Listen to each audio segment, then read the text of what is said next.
When you hear the term organizational resilience, what does it mean to you? How can you best apply it to your company? How do you reconcile it with the changing regulations and policies? Today, we'll hear some answers. I'm Russell Wooldridge, Senior Director of Development for DRI International. Thank you for joining us for our latest webinar, focused on the UK and European perspectives on resilience. With us to discuss the topic today are three experts working in the UK. Dr. Gracey, Managing Director of Squared Apples. Mike Price, Managing Director of Resilius Consulting. And Steve Yates, CBCP, Director of Acertia Unlimited and Chair of the Resilience Association, a DRI partner organization. Aaron, why don't you start us off?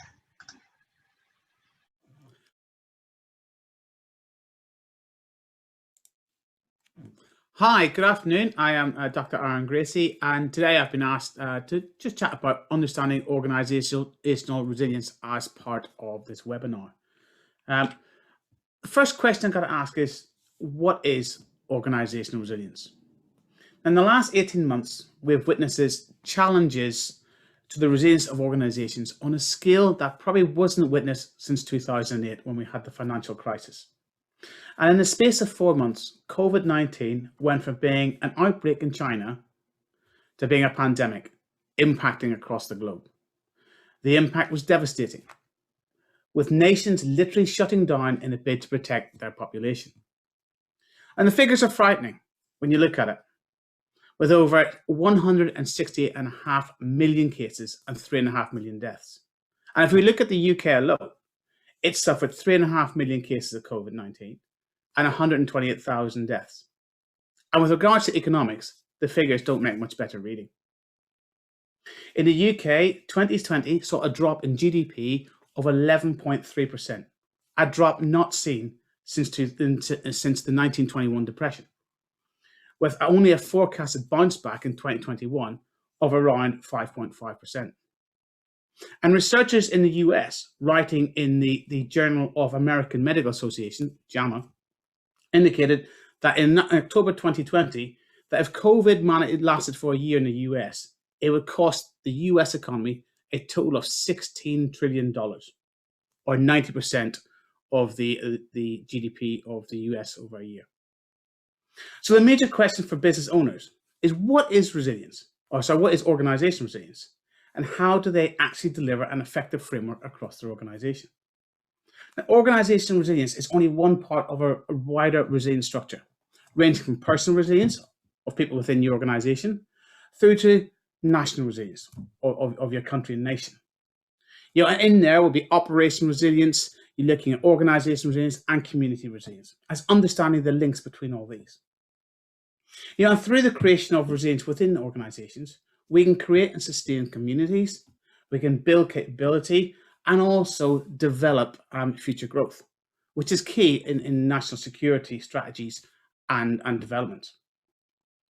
Now, the term resilience itself has been mentioned within academic circles since 1973, when Holling first started discussing it around the observation in animal and plant kingdoms. And then since then, it's been brought into business as looking at a bit of understanding how symbiotic relationships can build capability and resilience when faced with major disruptive events. Now, in 2012, we saw many companies getting a better understanding of organizational resilience, with work being produced in the US, UK, also Australia and New Zealand, about trying to build a better understanding of the dynamics of organizational resilience. But it still comes back to the major question: what is resilience? As highlighted here, is it just a shield against disruptive events? Is it understanding the dynamic environment you're operating within? Is it the piece that brings all other elements together? Or is it something else? And the idea about this next section is helping us to understand what is organizational resilience. Now, the issue we're dealing with over the last 5 years is that we have seen a large study on understanding the concept of the VUCA world and the dynamic situation we're faced with, and evaluating how businesses can operate within this new normal. Now, we have seen businesses take concepts and approaches from the military, and hence the reason for the term VUCA, which means volatile, uncertain, complex, and ambiguous, which has been taken from the US military when they've been trying to understand the environment they're going to be operating in the future. Right? The situation is currently changing. It is creating disruption, it's disharmony, and destruction. And that is not an environment the businesses like to work in. Now, for the UK, they've also done an analysis of the future ways of working, and they've looked at the 5 Cs. So understanding that their environment, for the UK military in future conflicts will be congested, it'll be cluttered, it'll be contested, it'll be connected, and it will be constrained. And actually looking at the environment the businesses are operating in with now, this is very similar to what we face. So if we're dealing in this situation, how on earth do we actually build a capability to operate in such a dynamically changing, disruptive environment? And that is a challenge that's facing the C-suite. Now, either way you look at either VUCA or the 5 Cs, both of these nations have identified that the new normal is not a comfortable operating environment, and therefore businesses need to accept that challenge as well.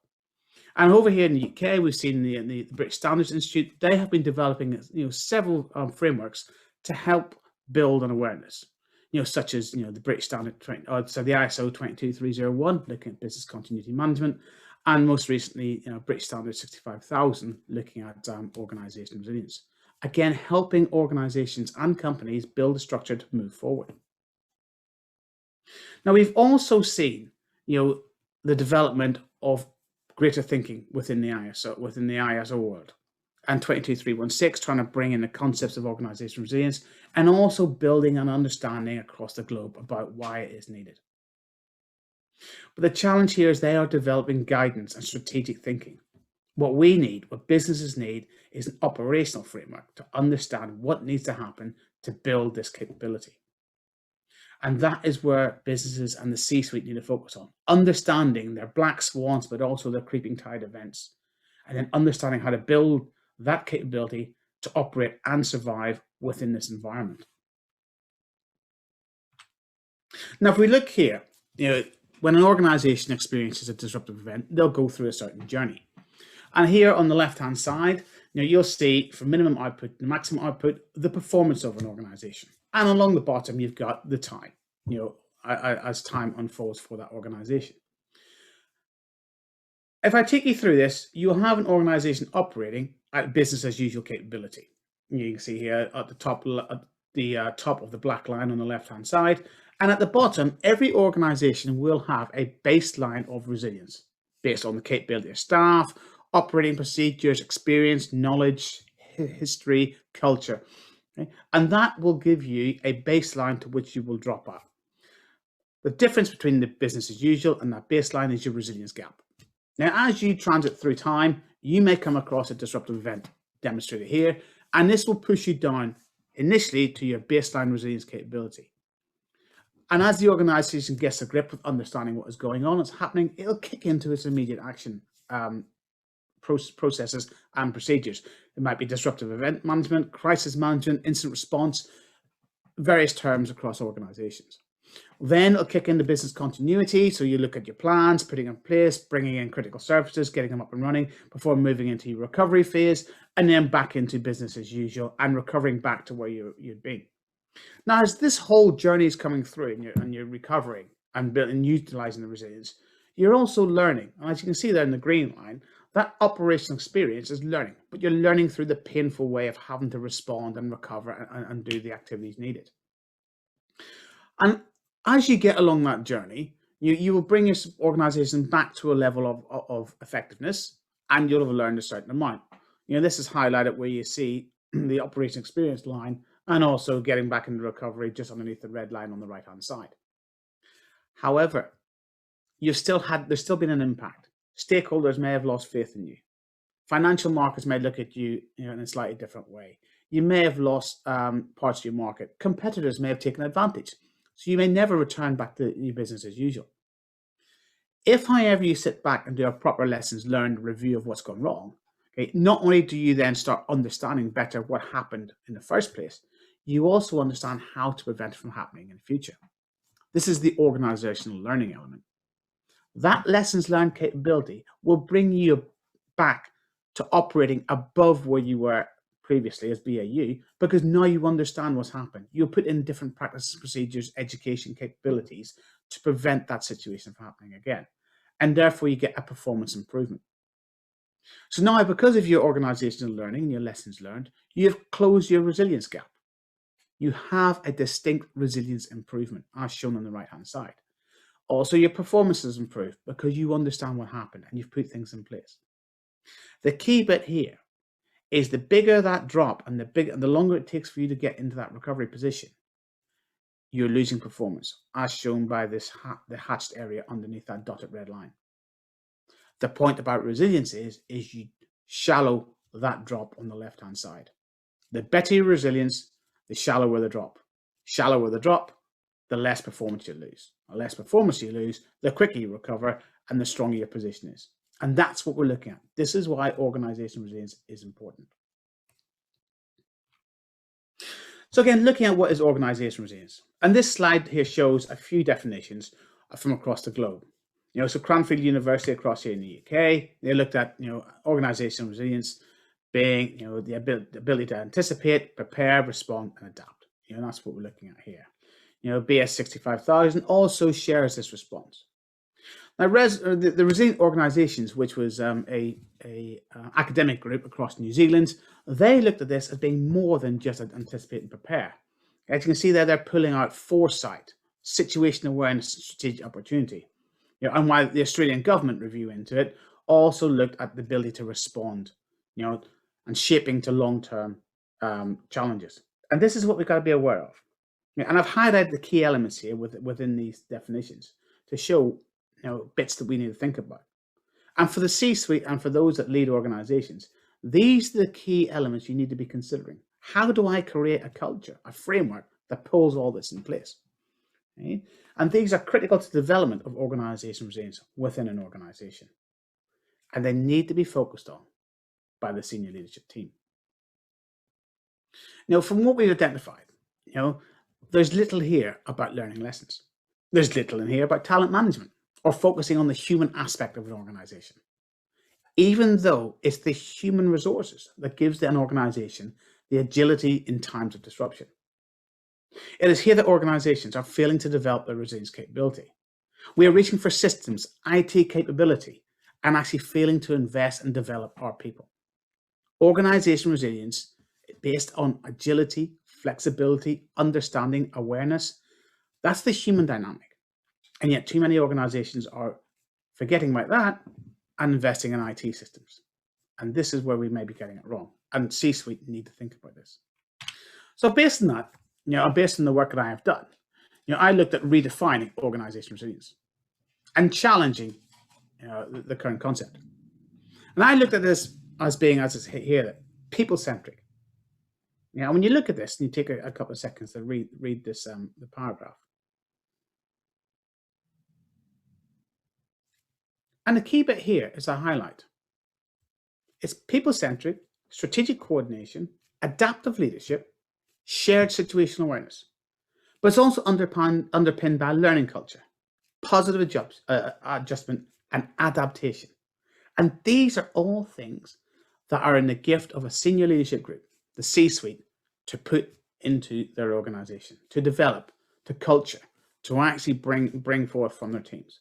And yet, when we look at it, we see a lot of organizations not investing in it. But these are key to developing organizational resilience. I'm looking at when I bring it forward, this model here, as it builds, is based on my work and the research and understanding how do we develop organizational resilience. And for those elements on the right-hand side, the business vision, organizational culture, and adaptive leadership, they are the gift of the senior leadership to put into place effectively and to develop an organization. So the question is, what is missing? And the whole point is understanding where we sit. Building organizational resilience requires a clear vision and end state, but also requires that strong, empowering leadership for the workforce. It needs that learning culture to observe, adapt, learn, and improve. And it's the investment in the people, building that capability as a priority for success. And there's a clear link between the survival of the organization and the leadership culture that exists within it. And what you have here, this model, an organizational resilience model structure or system, an ORMS, is simply what we're looking at building in an organization.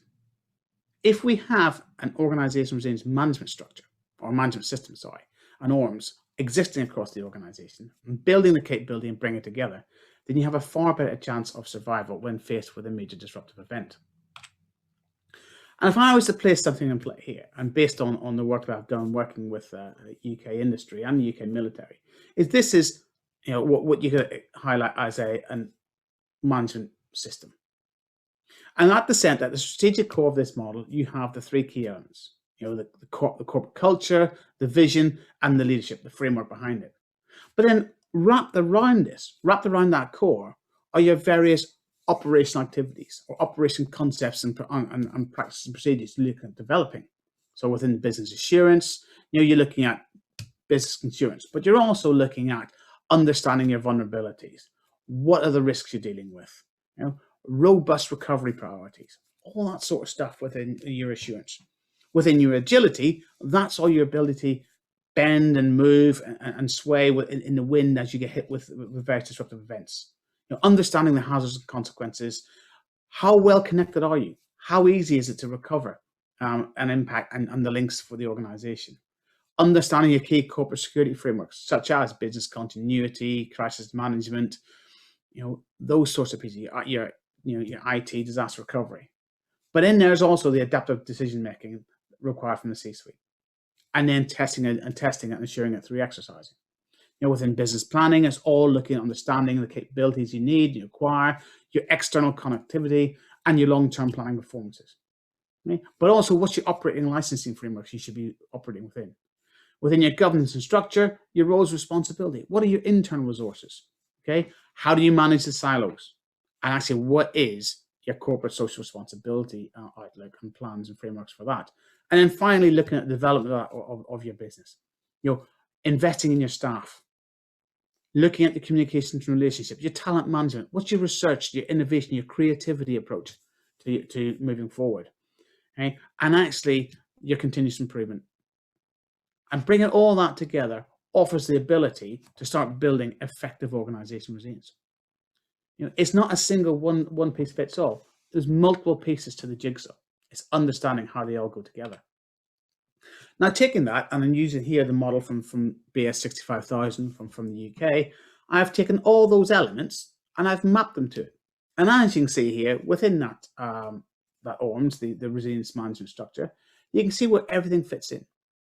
And likewise, for your organization and for the nation that you're operating within or you're working with, okay, they may also have a similar organizational resilience framework, or you may be using ISO 22316. And again, you can take a concept and map it, but understanding the key elements that you need for building your own organizational resilience and then mapping it to the framework that you're using will help you to build your capability and helping you to understand what you need to do, what's in place, but where's the gap and what you need to address. So for me, the clear challenge here is that a resilience management system will provide you a framework to help build and navigate this disruptive environment we're operating within. But key to that is using intelligence to understand the complexity, looking out there and seeing what threats, challenges, issues, and potential disruptive events you may be facing. Using that knowledge, that information, that intelligence to build capability, to understand what strategic levels of agility you need. Through that, you can empower the workforce. They are the ones that give you the agility in times of disruption. You can build those effective change management mechanisms to allow you to bend and sway when you're hit with a disruptive event and to actually manage a change. So when you know, having done your lessons learned, what needs to change, you are effective in doing it. Because in some areas, you may be looking at triple loop learning, actually understanding, going right back to your culture and your frameworks and pulling it apart and resetting and going again. And that can only happen through effective change management. And that is linked to a clear, strong vision. Where are you going? What is your end state? Where do you want to be? And how do I get there? And as a C-suite, how do you bring your workforce with you, especially in times of disruption? And at all times, you need to think disruptively. The world out there has changed. The new normal, the VUCA world, is volatile. Right? It's uncertain, it's complex, and it's ambiguous. You've got to think disruptively to be able to understand what could happen. Because when you start doing that, you then start setting a clear vision. You have the agility, you have the clarity, and you have an understanding. You create a counterbalance to the VUCA world you're dealing with. And finally, develop the operational activities you need to do in your organization to deliver the strategic principles for building your organizational resilience. You put all that together, and then you'll stand a chance of not only surviving in the new normal, but actually thriving and building and becoming stronger. And that is what we're looking for in the new normal. Thank you, Aaron. My name is Mike Price, and I've been asked to talk to you this afternoon, following on from Aaron's presentation on organisational resilience, into the regulatory landscape in Europe, looking in particular at operational resilience within the UK, and also DRI, a proposed regulation within the EU that's looking at digital operational resilience in the form of regulation. When we start, I'm going to first cover off the operational resilience aspect in the UK, and then take you through the detail on DRI. Not only will I cover off aspects in terms of the available material for you to have a look at in terms of furthering your understanding of the topics, I will also look to draw out some of the key aspects of both pieces of the regulatory landscape. What I'm not looking to do is go into detail around any particular standards or existing laws that are out there in this space, such as the Civil Contingencies Act in the UK, or aspects in relation to international standards for, be they business continuity or information security, although where relevant, I will touch upon these and point you towards them. So without further ado, what I would like to do is move on to operational resilience within the UK. So operational resilience in the UK is a series of regulations which have been set out by the Bank of England and are focusing in particular on the financial sector within the UK. Why, you may be asking, am I covering these in relation to a European webinar, as this is UK legislation and regulation? Well, it's important to note that firms affected by these new regulations include branches of banks that have branches within the UK, but may originate from European countries. So there is relevance to those working within the financial sector across anywhere within Europe.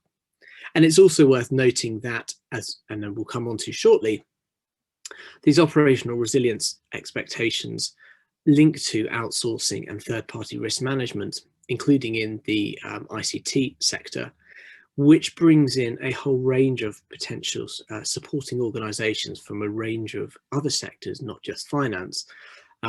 So this broadens the relevance beyond just the financial sector. If we can have the next slide. So key to this particular topic of operational resilience within the UK are the following policies and supporting documents. There are a whole host beyond this of articles that have been published providing commentary and guidance on these new regulations, but I've captured here the key documents that have been published by the Bank of England and in particular the Prudential Regulatory Authority. At the top of the page, you'll see the statement of policy on operational resilience. Now, this is a particularly important first document that sets out an introduction to the regulation, but interestingly draws a number of comparisons with other aspects such as governance, business continuity management and outsourcing. And I'll come on to that in a little bit more detail going forward. For those that are directly involved in the firms covered by these regulatory changes, the PRA rulebook does set out in detail exactly the expectations upon relevant organisations. There's a further policy statement that has been released that looks at operational resilience in terms of impact tolerances for important business services. And I'll touch upon the definitions for both important business services and also impact tolerances in the next couple of slides. And lastly, and most importantly, especially when we start to link out into the world of DORA, is the content and policy statement and supervisory statement that touch upon outsourcing and third-party risk management. As you'll see from all of these documents, they have been released within the last couple of months here in the UK. So they are very fresh and new regulation that organisations are getting their teeth into. Important to note are a couple of target times. March 2022 is the date by which organisations that are covered by this regulation need to have in place activities that demonstrate that they are working towards achieving the requirements of this regulation. Firms are then given 3 years to implement those changes. So by March 2025, they are expected to have in place all of the expectations that have been set out in regulation. Added to that, the consultation period that has run for at least a couple of years now, firms will have had at least 5 years worth of knowledge that change is afoot and easily sufficient time to implement these changes. So what does this mean for firms, and what firms are affected? Next slide.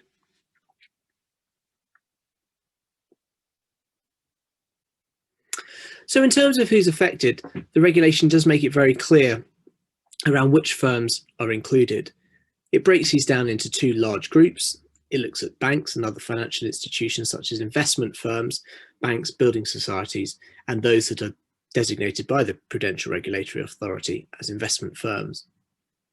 It also covers off those insurers and reinsurers under the Solvency II firms, and that also includes the Society of Lloyd's and its managing agents. The reason for this separation is because of when we come to look at impact tolerances and effects on the financial markets and systems within the UK, it has been identified that certainly the insurers and reinsurers are less likely to have an immediate and significant impact on the financial market, but they do have and provide assurance and insurance for a large number of policyholders with significant financial implications should they cease to exist. So when it comes to the regulations covered by the PRA rulebook, they do have a separate set of regulations that sit with the banks and building societies and PRA investment firms, and also the Solvency II firms. Although there is a lot of overlap and similarity, there are subtle differences that it's important to be aware of. It's also worth noting that in respect of organisations that are captured by this, where it comes to looking at outsourcing of firms, other organisations are brought into the remit, and that includes credit unions and non-directive firms, and as I mentioned earlier, UK branches of other countries' banks and insurers. So this is where the remit starts to go even wider than those organisations that perhaps you might think of as financial institutions, and certainly UK-based ones. If we could go on to the next slide. So in terms of operational resilience and expectations, what is it looking at trying to achieve? Well, at a very high level, and hopefully as you read through this, you'll be nodding your head and thinking, okay, well, this makes sense. These are sorts of things I'd expect to see when we're talking about resilience. One is preventing disruptions from occurring. So while we might have plans in place that enable us to respond effectively to the business disruption, actually it's much better value often, and certainly better for protection of financial institutions, the financial systems within a country, and also your clients' interests, to actually prevent those disruptions from occurring in the first place. The second key expectation is around adapting systems and processes to continue to provide services and functions. And this is in particular where we start looking at business continuity planning, where we're looking at being able to recover services to a minimum acceptable level, so that we're keeping the services above what is deemed as being the lowest level of tolerable loss of service. 3, you start to see the returning to normal running, and it's key there that it starts talking about promptly. So you're not sitting in this sort of low level provision of service for longer than is really necessary, and you need to have arrangements in place to be able to demonstrate that you can return to normal running promptly. And 4, and linking back to some of the content that Aaron covered, is the requirement for learning and evolving. What it's worth noting here is that while learning and evolving is very important, the requirements here in regulations look specifically in terms of incidents and near misses. What is perhaps a gap, or something that is could be sought to be addressed, or should be sought to be addressed through other aspects such as business continuity planning, is making sure that through testing and exercising that there is the opportunity to learn and evolve before an incident occurs.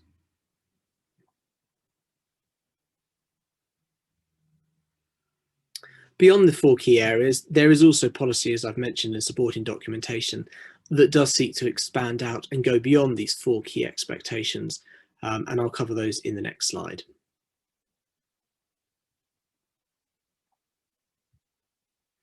When it comes to relationships between operational resilience and other aspects of organisational resilience, including BCM, the policy statement from the Bank of England tries to set out how the strategic outcomes of operational resilience link into other aspects and requirements.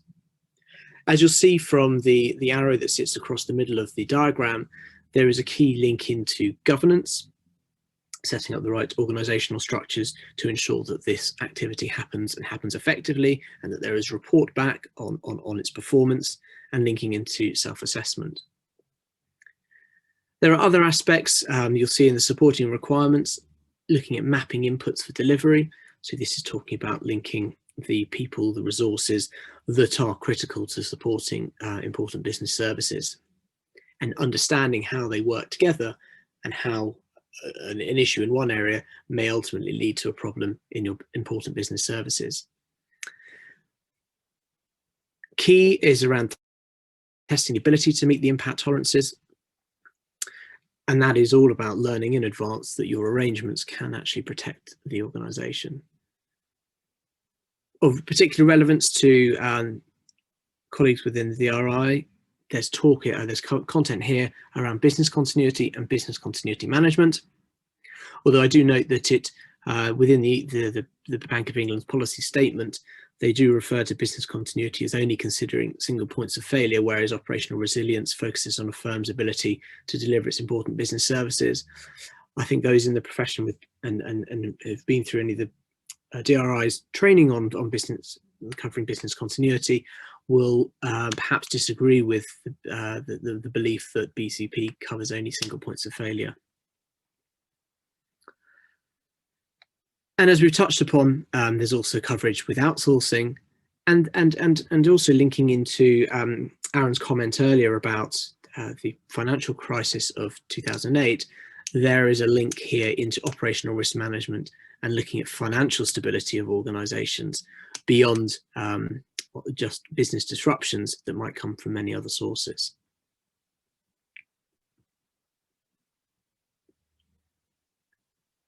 If we could have the next slide. I promised that we would touch upon briefly some of the definitions, and I think it's really important to capture these.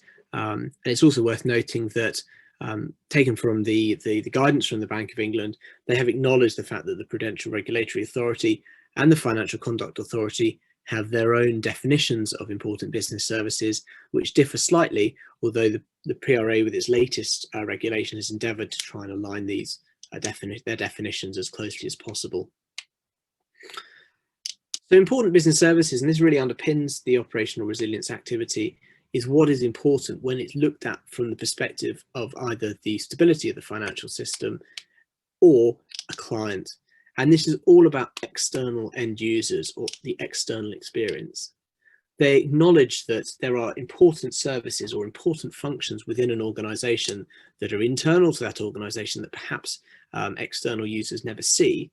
But when it comes to defining important business services that are affected by this regulation, they are looking specifically at business services that affect the end user. And examples given include access to money or access to cash, for example. But also there are aspects of it that can affect the stability of the overall financial system within the UK. And what we're looking at here is making sure that organisations have identified these important business services as part of their work. Next slide. So when it comes to impact tolerance, it's important to note here that we're talking about the maximum tolerable level of disruption to an important business service. So that's why it's really important to understand the important business services first, and before defining the maximum tolerable level of disruption. Terms perhaps that people are used to hearing when practicing in the world of business continuity. And they've defined this by both the length of time in addition to other relevant metrics, which may be the scale of the impact. So we're talking about how long can the organisation tolerate a disruption, and also to what level, and defined by relevant metrics, can that disruption be. They've been very clear not to set what those metrics are, and are leaving that down to the individual organisation to define its own metrics. Next slide.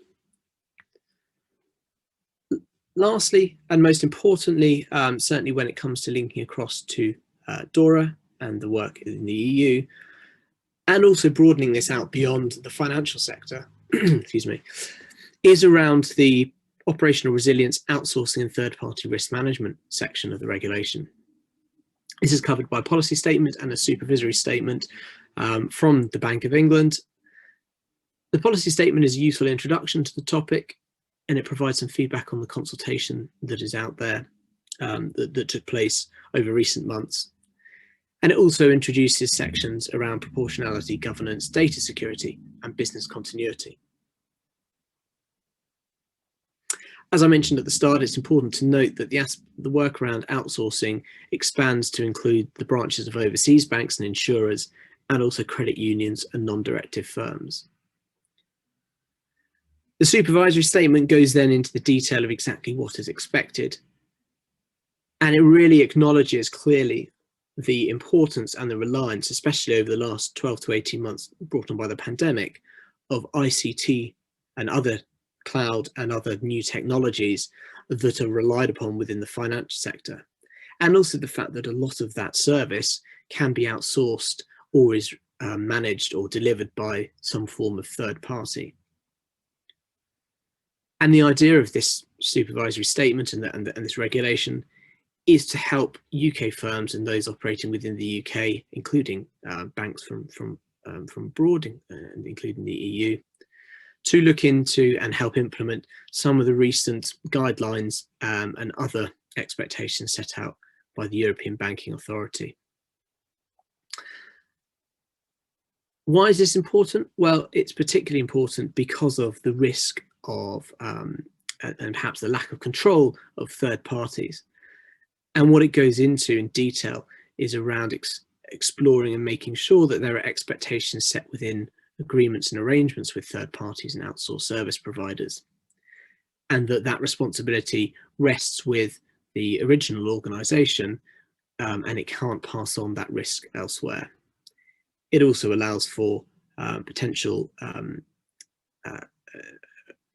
audit or assessment against those arrangements, and for the first time it goes out beyond just the principal organisation. And that's going to be particularly important for organisations not just within the financial sector, but particularly in the technology world, and anyone else who supports a financial sector organisation that has been identified as being critical to its important business services. Linking across now into the world of wider into Europe, but drawing more specifically into information technology. If we can now move on to the next slide, and we will look into the digital operation Operational Resilience Act, or DRI.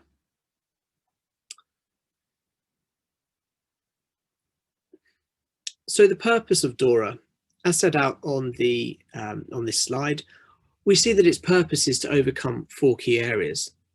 There's a heterogeneity and disparity of IT security. There's the absence of requirements of a multiplication of obligation on reporting the same incident. There's a diversity of digital operational resilience testing frameworks, and there's a lack of coherent oversight to the activities of third-party providers. Ultimately, they're trying to produce a set of regulations, a single set, that all entities operating within the EU in relation to IT within the financial sector, critical IT within the financial sector, can work towards, in the hope of being able to improve the level of resilience within IT for the financial sector, but also at the same time reducing costs and other burdens on organisations. In particular, around where it touches upon in the second of the objectives there of the purpose, the fact that at the moment ICT incidents potentially have to be reported at different levels to different organisations under different regulations, and there's a lot of national, sort of local level and national level expectation setting that this regulation is seeking to bring into one place under the DRI. In terms of its structure, while I won't go into huge detail of all the sections, you will see there the broad coverage of the proposed Act. It does include considerable content around managing IT risks, including governance and learning and evolving, and you'll see a link there back into the UK's operational resilience. Incident management, classification and reporting. This is particularly key to try and reduce the reporting burden around IT incidents. Chapter 4 looks at testing and really is one of the key areas that looks at proportionality, trying not to overload those organisations that are smaller, relatively small, with basic and advanced testing expectations. Again, where we see links back to the UK's operational resilience, in particular around outsourcing and third parties, is the management of ICT third-party risk. And again, Europe has identified that the range of third-party and outsourced IT services that support and underpin the financial sector and the considerable risk that exists in that space. There are sections on information sharing, and then before it moves into the details around who are the competent authorities. What is worth noting, especially when you're talking about management of third-party risk, is that there is a role called the lead overseer, which is a role nominated by the various banking authorities within Europe, that has the right to assess how third-party ICT risk is being managed, including powers to request information and conduct investigations. So those organisations that are supporting the financial sector in the ICT world should be aware of that potential power that could be placed upon them to release information or be part of an investigation. Moving on to the next slide. Just to summarise, for those of you who haven't come across this before, consultation has recently closed on DRI, and the proposal was released in the last few weeks. It's a weighty tome of material, but for those in the sector, it is a very important read. As I've mentioned, it does expand on and fill gaps within existing regulation. It is clearly not a standard. It is setting some regulatory expectations. Exactly how you then go about implementing that can potentially, should be determined by the organisation. And there are already supporting standards out there that touch upon aspects of this, including the ISO 27000 family of standards looking at information security. One of its key principles is around proportionality, and that is not to overwhelm or unfairly burden entities based on their size and likely influence and effect on the financial markets. The consultation has shown it's very much welcomed, with feedback from a range of interested parties, both within the banking sector, but also major multinational IT organisations such as Microsoft. And there are clear links into the world of the UK's operational resilience, especially around outsourcing and third-party risk. And as I mentioned, for anyone who wishes to read further, I commend to you the following two documents, both from the European Commission. The first is the large weighty tome I first mentioned with the detail, and there's also a high-level inception impact assessment document, which provides some useful sound bites that help guide your understanding of this particular topic. So all I've tried to do today is introduce to you two of the key areas within recent regulation within Europe. While I focused on financial sector, it's great to see that organisational resilience and the operationalisation of it is being taken seriously, and that there is seemingly regular activity in this space, and regulation now coming into force both within the UK and wider into Europe to help mitigate and manage risks that are presented, in this case, within the financial sector. Thank you for listening, and if you have any questions, I'll be glad to take them. Well, thanks very much, Mike, and especially Aaron as well. It certainly, it's brought together some really supporting material here for trying to understand this world of organisational and operational resilience, more so from the standard and regulatory point of view. From my side, I guess my role now is to try and bring together both areas, and my key aim is to use the learning points that have been brought forward from both the two excellent presentations beforehand, and at the same time turn this into some action points for yourselves, all those individuals who are listening to this webinar. So that's my challenge, and thank you for allowing me to present. The bigger challenge here is putting together a sensible sort of, I guess, summary at the very end of my short period of time of talking to everybody here. This is a developing situation, and so we can only report back at this stage on a series of capabilities that are in motion as we're speaking at this time.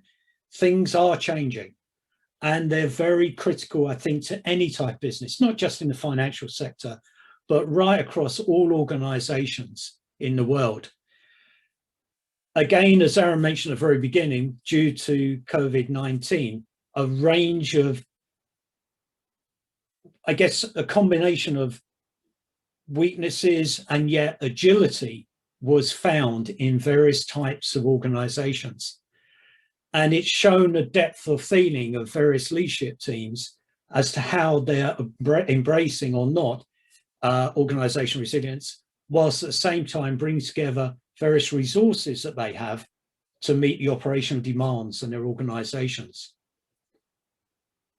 So I'm going to start this off with really looking at this whole role of leadership, and I'm going to slightly change the way we're looking at this subject space. And I will be referring to third-party organizations and how they see the world. But I will point you to a particular document, which I think is very key for anyone, who's really trying to research into this subject space. In 2016, the World Economic Forum produced a report, Leading Through the Fourth Industrial Revolution, putting people at the center, putting people at the center. And this is where we really need to be. As they're saying, needs a new leadership paradigm.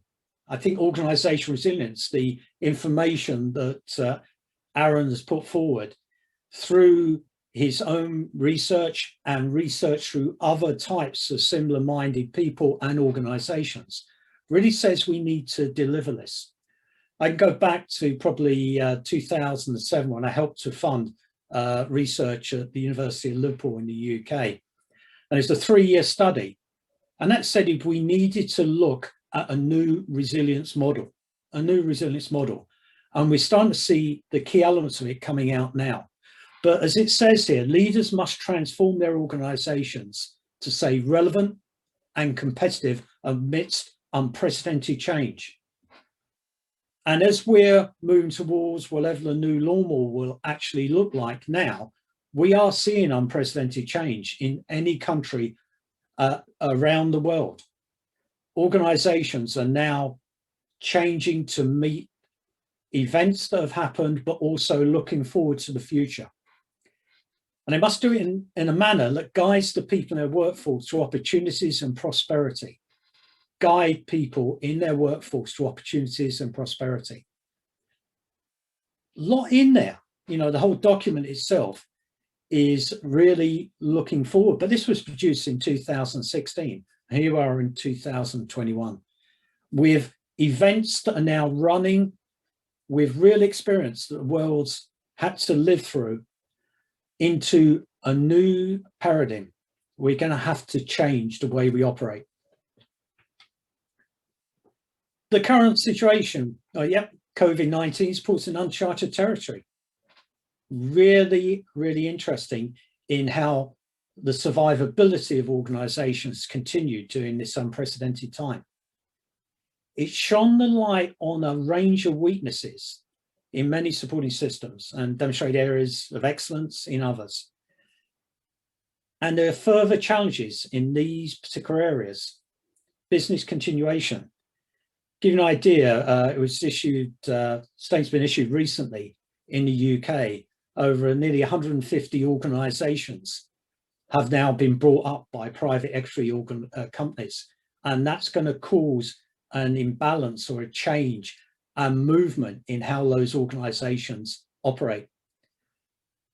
Supply chain management was a serious issue throughout the whole of COVID-19, not least for events related directly to COVID-19, but to other events which were adding more pressure on the supply of capabilities. And as the situation is opening up in each country, and I can only really speak at this moment from the UK, we're seeing major gaps in our capabilities because companies are forcing the way that they are rushing to recover revenues, and yet the supplies aren't easily available. Issues with technology computer networks. And I'm going to touch on the whole issue of cyber resilience, especially, and information data security. But do not forget the individuals, the members of staff. If you have staff in your organizations, or if you are working within an organization and you feel that something's changed in you personally or has changed within those individuals, we need to fully understand for leadership, they need to recognize this issue of mental health. They need to recognize the way they operate inside their organizations and need to embrace this, because it will be damaging to those organizations, be disruptive to those organizations as well, if they do not do this. And certainly in my activities, I've become a major supporter of mental health charities, especially, purely because I've seen the effects on individuals and the challenges which are coming along with a business trying to get itself back into full operation again. Give you a few examples here. Again, financial problems at Eurostar. They've had to secure another 300 million euros rescue package. Again, because of the effects of COVID. Supply chain problems. We've seen a lot of this in computer chip shortages. I'm not looking at PPE anymore, personal protective equipment. I'm really saying that without these computer chips, it's having effects on production of vehicles, electric vehicles, as well as diesel and other types of vehicles that exist. But one key thing which really brings together, and stuff that Mike was going through, especially there about third parties and outsourcing, was a loss at a major data center in Strasbourg, a company called OV Cloud. They had a significant fire at their premises. It was in a complex, a campus, where there were 4 data centers. One was completely burnt to the ground and the secondary one was damaged. This had impacts right across Europe, and some of those issues are still continued today. It happened in March of this year, March the 10th, when fire happened. And certainly organizations that had capabilities operating from those data centers, a lot of cloud capabilities, as well as, physical services running through those centers, were impacted by it. And again, recently, we've seen the challenges of ransomware. You know, we're looking at somewhere in the region of, I've seen different reports, but up to 750% increase in ransomware attacks on organizations. And certainly with one particular American organization, Colonial Pipeline, they ended up paying nearly $5 million, over 4 million euros to the ransomware organization. They happen, these are real events impacting on organizations. In the case of the Colonial Pipeline, this had impacts right across North America and supply of particular gasoline, etc., in the actual service stations, and also affecting movements of aircraft. So these events happen. And again, I've mentioned about staff mental health issues, especially. Organizations need to grasp this type of event is going on. There are various reports being produced, it's still moving around, but the impact on anxiety and depression is very high amongst people who've had been impacted by having to operate differently or stay at home or live differently, or events in their families and their children and everything else that most of the people listening here have probably experienced themselves in different ways. So those impacts are still happening. They were happening at the time of COVID. They're becoming part of COVID, and we need to understand these and recognize them. We start looking at organizational and operational resilience. What I do now is look specifically at some key learning points from organizational resilience. Currently, it's sort of viewed as a standard. In other words, you know, you can self-assess your organization against some of the current thought leadership thinking behind this.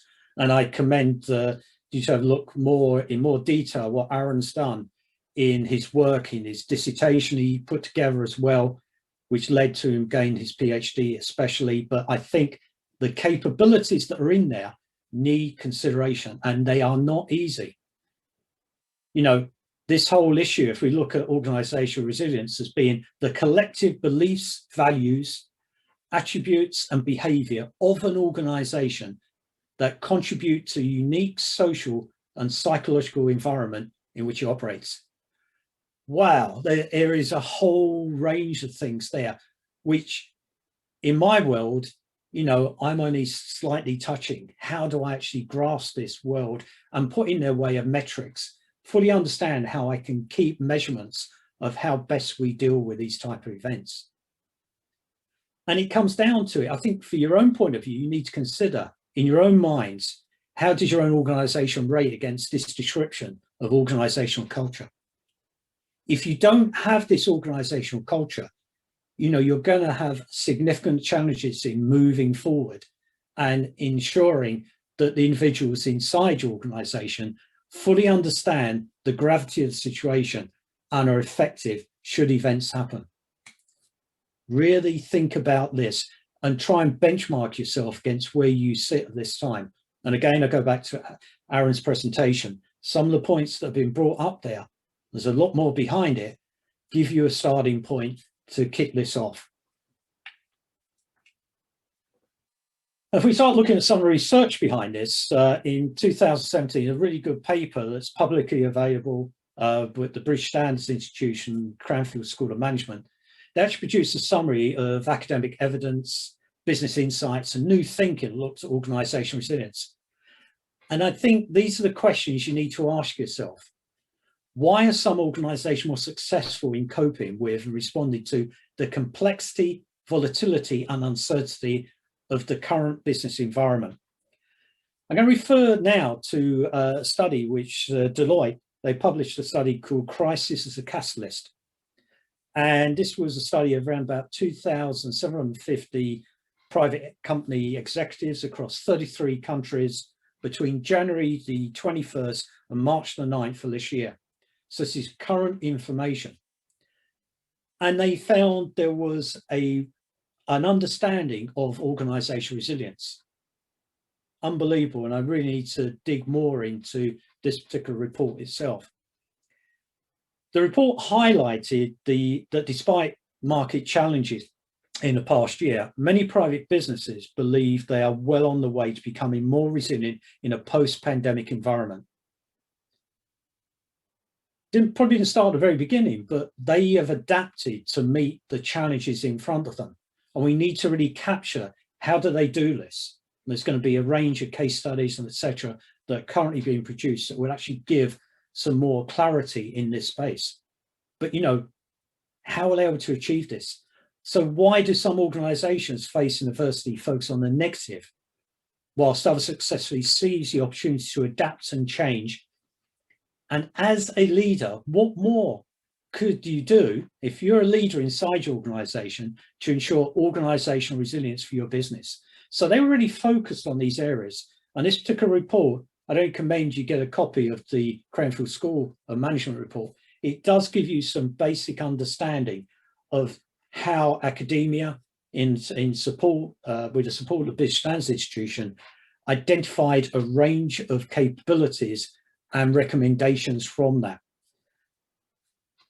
So I only say to you, you know, post listening to this webinar, what would answer these questions would you expect to find for your own organization's leadership team? You really need to engage with your own organizational leadership team.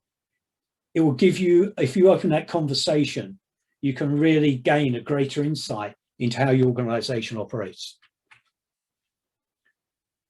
From a standards point of view, I'm involved with several other people in looking at an upgrade of the current BS 65,000. It was originally produced in 2004, and this was a guidance on organizational resilience.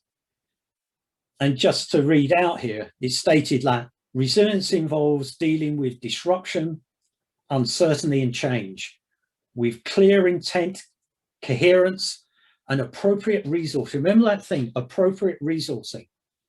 You can't suddenly make it happen.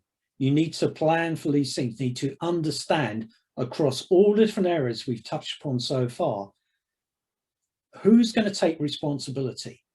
In particular, it's a combination of maintaining continuity through disruptive challenges and long-term viability against a backdrop of strategic change and the changing external environment. And I go back to what Mike was saying, the changing external environment. In the Deloitte report, it said 60% of respondents believe that supply chains need to be redesigned as a direct result of the pandemic. This is out of 2,750 private company executives across 33 countries. And 69% of those that were surveyed said the pandemic significantly accelerated their digital transformation, successfully accelerated their digital transformation. I've personally been involved in this within the financial community, and there is a range of things that are happening where the reliance on third-party organizations or outsourcing of capabilities is happening as we speak and is continuing to grow at pace.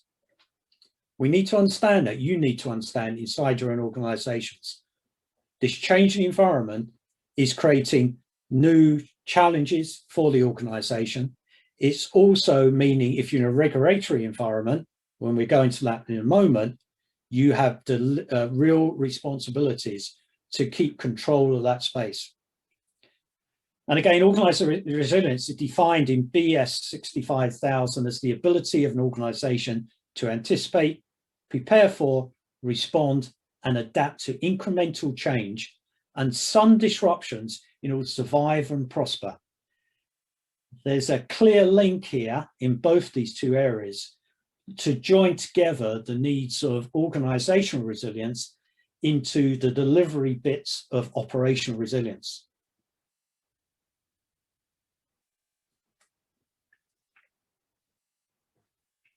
And when we look at operational resilience, in a way, I've got to say, I personally feel during my career, I've been working here all of my life. And yet we didn't call it operational resilience. We called it by different terms. And as we look at the summary of my session here, I really want to bring to focus some of the key things that you personally can deliver to meet the demands that will be coming. If they're already there, they'll be coming very shortly to your organization.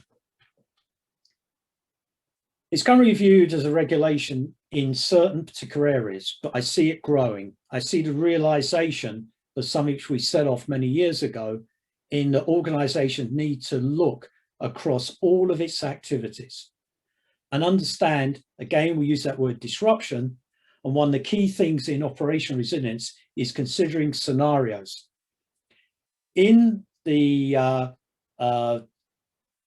Bank of England guidelines, the Prudential Regulatory Authority, they have really identified the need for organizations to not only look at scenarios of potential disruptions, but ensure they have the necessary resources to support them.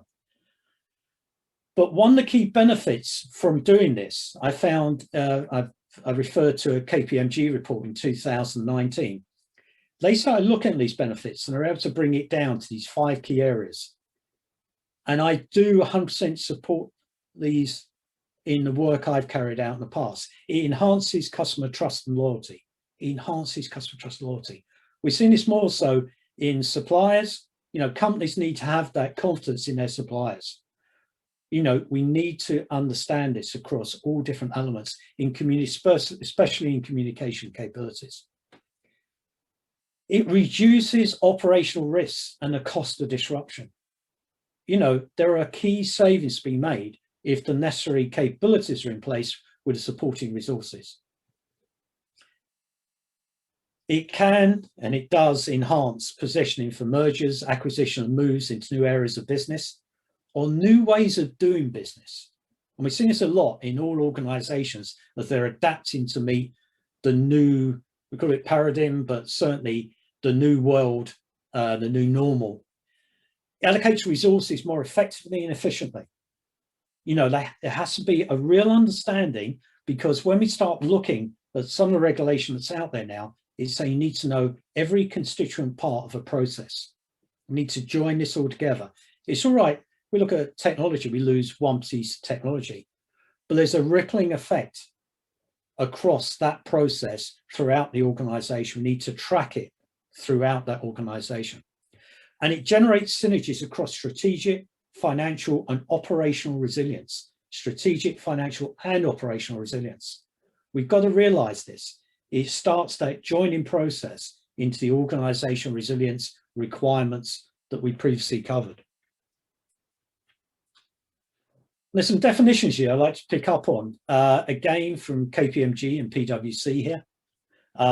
KPMG said operational resilience is usually defined as the ability of an organization to adapt rapidly to changing environments. This includes both the resilience of systems and processes, and more generally, the ability of organizations to continue to operate its business in the event of disruptive events. So many times from my previous colleagues, you know, they've talked, previous presenters have talked about disruption. Disruption happens. And I think in Aaron's start point here, they happen all the time. Things go wrong in his diagram of looking at events that go on. Some are less than others. We need to understand what would hurt, where our important business services are. How would that increase over a period of time? A range of pieces all come together there. PwC stated that operational resilience as an organization's ability to protect and sustain the core business services that are key for its clients. We're now starting to look at the impacts around us, both during business as usual and when experiencing operational stress or disruption. And there will be operational stress.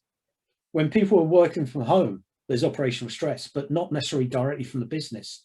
There's operational stress only for cyber issues that have been going on because of loss of control of assets or endpoints and networks, etc., where particular attacks have been happening, and therefore we're seeing this major increase in cyber events occurring. A lot going on here. But it's good to always get a description as we're moving forward in this subject space. And certainly for regulations, I just point here to the Basel Committee on Banking Supervision, the Bank of England. Again, Mike's very well covered this in his presentation. But I think we need to understand this is not something that's going to go away. This is the start point, I see, of more regulations coming out. we're seeing it within companies creating their own regulations for their suppliers. I worked in organizations where we've had to separate the critical from the medium and low risk type suppliers. And those critical suppliers are fundamental in the day-to-day activities of the business. But it's not easy to achieve. But we need to understand this. This is all part of these regulations.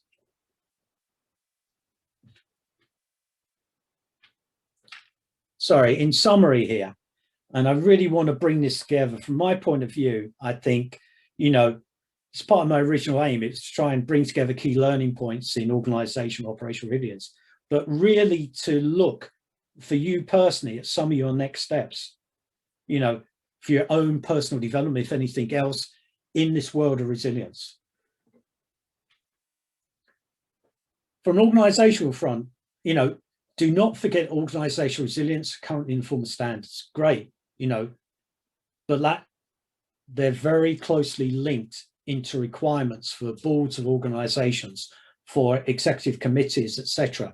We've got to understand there are a range of supplementary issues, which there's a borderline between a standard, in this case called organizational resilience, and the responsibilities of individuals who operate the leadership team in organizations. And I love this term, high reliability organizations. I worked specifically on London 2012 Olympics and Paralympic Games. And we had to become this type of organization. But these are such organizations develop ways of acting and styles of learning that enable them to manage the unexpected better than other organizations, to manage the unexpected better than other organizations. And I only point to a particular book that I think is well worth a read for individuals, called Managing the Unexpected by Kylie White and Kathleen Sutcliffe. I personally recommend this book, but it looks at things differently. And that's what I think we need to do. We have to look at our world slightly differently to fully understand what does good look like. And this type of thing for high reliability organizations are some of the widest type of areas: nuclear power stations, aircraft carriers, you know, the types of firefighting that go on, certainly in the sort of events we've seen in California. These type of fires require a different type of individual, different types of capabilities and plans and resourcing behind it. And the other thing we've got to consider is, do your leaders want to transfer your organization to stay relevant and competitive against unprecedented change? Again, I go back to the World Economic Forum, their report leading through the fourth industrial revolution. I recommend you just take view of that particular document. It's where we are now. We've been through a range of different ways the world has been affected by different industrial revolutions. This fourth one is really taken us back into a very IT stroke centric stroke people orientated world. And we need to think of the implications of the capabilities the organization has around this. Or do you want to have the ability to anticipate, prepare and respond and adapt to incremental change and some disruptions in order to survive and prosper? Really does make a sensibility to me, survive and prosper. Businesses are always trying to do that, more so over recent times, and certainly as countries come out of various lockdowns and starting to move back to this new normal, the speed is going apace. But whatever you're trying to do, there may need to be a blend of the different areas I've just touched upon there. You need to decide, where does your organization fit, the criticality issues, the important business services, etc., whilst at the same time have that support that's necessary from your leadership team. Again, when you dig into this sort of thing, it always comes down to one key thing: the risk appetite of that leadership team. We need to understand that to move forward. And you're part of the solution. I assume so, because you're listening to this webinar. In operational point of view, again, regulatory, but hang on a moment here. Gartner produced their form of what operational resilience is defined as. And I think it's moving a lot further towards the fourth industrial revolution. Initiatives to expand business continuity management programs to focus on the impacts, connected risk appetite, and tolerance levels for disruption of product or service delivery to internal and external stakeholders. And those tolerance levels, as I said before, things happen. What's going to really impact on your organization? What do you need to have in place, and how much hurt could your organization have before it starts bringing that organization into real challenging space? We need to plan for those sorts of things. And I just love seeing business continuity management as part of their reference point in their glossary of terms. And these initiatives coordinate management of risk assessments, risk monitoring, and execution of controls that impact workforce, processes especially. You just hit one process could have a toppling effect, domino effect on everything else. Facilities, yeah, okay, we've grown to allow staff to work from home to a point. Certain functions could not operate from home. We need to understand that. We need to understand the changes the business is making to its workforce operate post, we hope post anyway, COVID, or in preparation for any future pandemic that may happen. And for technology especially, and there's a range of things going on, but more so third parties. As companies are outsourcing and moving capabilities to third parties, so critical that you understand this and understand, you know, across 4 risk domains used in the business delivery and value realization process. You know, your company would have been investing heavily, and you need to understand what the end game is, this realization process to deliver the requirements, the mission and of the organization. And again, I put here, do not forget to include supply chain management, cyber resilience, IT disaster recovery, and specifically incident crisis management communications, plus. More so, if you have a ransomware attack, you really need a formulated crisis management communication plan that's ready to go as that event is identified. But you need that for most things that have been happening. I would say that most organizations during the start of COVID through to today and post right through as we gradually come out of this current situation we're in, they'll have their crisis management capability should be operating in different formats throughout this whole period of time and in the future. But again, we need to understand these different areas. And these are the areas I really want you to focus upon, you know, for your own personal development. And this is why I really support the DRI. They offer a whole range of operational resilience training courses. There's a range of them here. I'd only recommend that you start looking at your own knowledge, areas of gaps that you have, particular space you need to gain better knowledge of, specifically in the crisis communications area, but not least in trying to understand the types of risks, the threats and vulnerabilities your organization has through to the impacts they would occur should they ever happen. And there's a range of different things. This is a space where it will give you the type of understanding necessary, I hope. Well, first of all, I hope they never happen, but if they were to happen, you know, and you have this type of responsibility, you can draw this information together. So I'd like to say thank you. I'm going to speak on behalf of both Aaron and Mike at this stage here as well. And to also state that if you do have any questions on any of our presentations, that we've given you so far, from an independence point of view, we'd ask you to send to info@resilienceassociation.org. That's info@resilienceassociation.org, where we will do our best to answer these questions and pass back any other learning points where you would like to have direction or understanding of where to find information from. So please, if you would like to ask any questions, please send to info@resilienceassociation.org. Thank you for listening to this webinar. And I hope your future progresses in your own particular area as well as we come out of COVID-19. Thanks for listening.